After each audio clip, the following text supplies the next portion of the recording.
For the best part of a century, the US dollar has been the world's pimp daddy of reserve currencies, swaggering around global finances with its chest puffed out like a peacock on steroids. But here's the thing, Donald Trump's protectionist policies, his flamethrower approach to the global economic order, and America's debt pile that's growing faster than a teenager's porn folder are now threatening to kick the dollar right in its reserve status nuts. And it's not just theoretical economic bedwetting anymore. This shit might actually be happening.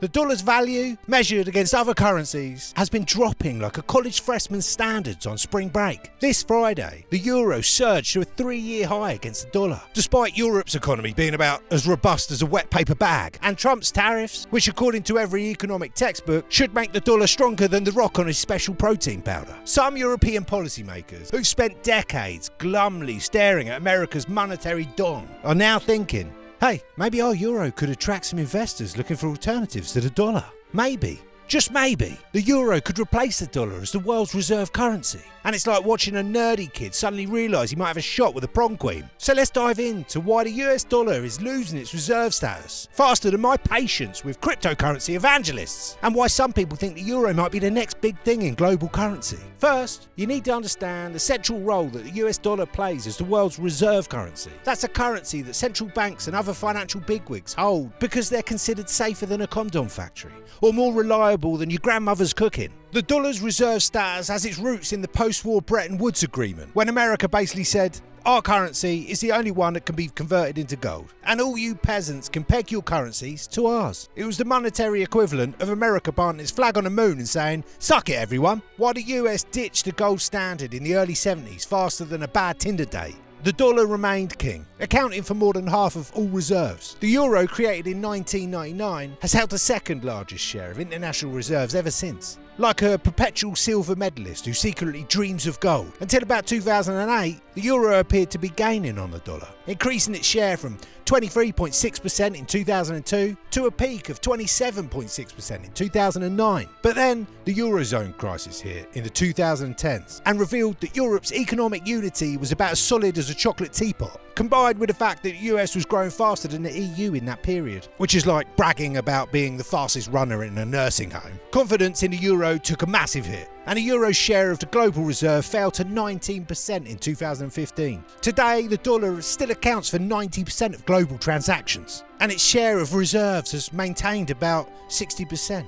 It's the economical equivalent, that one friend who peaked in high school but still dominates every reunion. But in the past few months, Trump's economic policies have been treating the dollar's reputation like a rented mule. Early this week, the American stock market fell at the same time as both the dollar and the treasuries, which is about as normal as a cat and a dog sharing a bowl of water. Usually when the stock market falls, investors scramble for the dollar and the US treasuries, like their toilet paper during the pandemic. The fact that all three tanked together is proof that investors are pulling their cash out of America faster than a toddler's hand from a cookie jar when mum walks in. They're no longer seeing the dollar as safe, or at least not as safe as it once was, which is financial speak for we're completely fucked. Anxieties about the stability of the dollar have been further blown up by at least 3 other things. 1, the obscene amount of debt that the US is currently issuing. America's printing money like it's going out of style, sparking worries about either a default or the US inflating away its debt like a college student trying to delete their search history. 2, Trump's previous comments about devaluing the dollar to help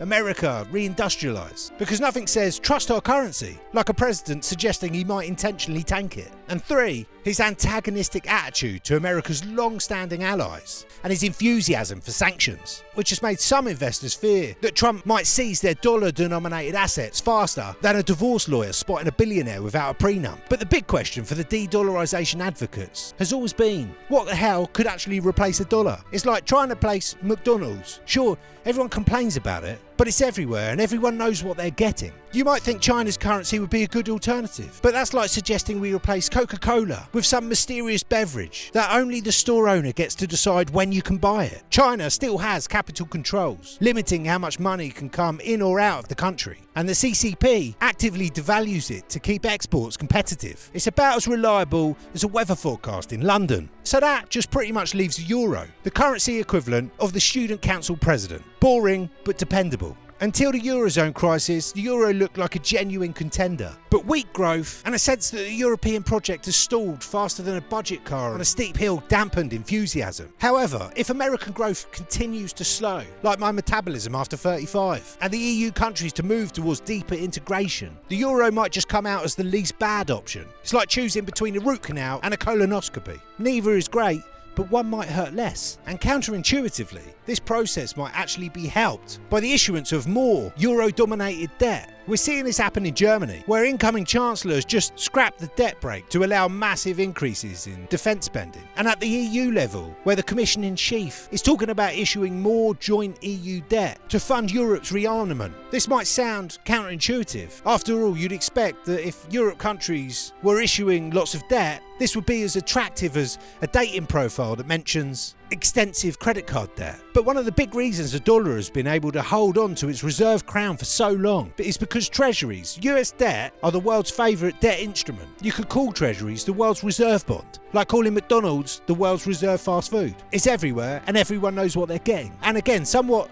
counterintuitively, the fact that the US government borrows so much money, issuing boatloads of treasuries, is perhaps the main reason that they're the world's reserve bond. It's like becoming popular by throwing the most expensive parties that you can't really afford. Having so many treasuries floating about makes them attractive for two reasons. First, they pay a non-trivial interest rate, which in today's financial world is like finding a public bathroom that's actually clean. And second, they're super liquid, meaning you can always find a buyer for treasuries. If you want to turn them back into dollars, faster than a celebrity can turn an apology into a book deal. This creates a self-reinforcing loop. Dollar becomes more attractive to hold because they can always be used to buy treasuries, and treasuries become more attractive because they can always be sold for dollars, with both reinforcing each other's status, like two drunk friends convincing each other that they should definitely get matching tattoos. This is one reason German bonds, let alone EU bonds, have never really been able to replace treasuries. There just aren't enough of them, which means the market for them is about as liquid as cement. However, investors fled to German bonds last week when Trump's tariffs sparked treasury sell-offs. And if confidence in the dollar continues to wane,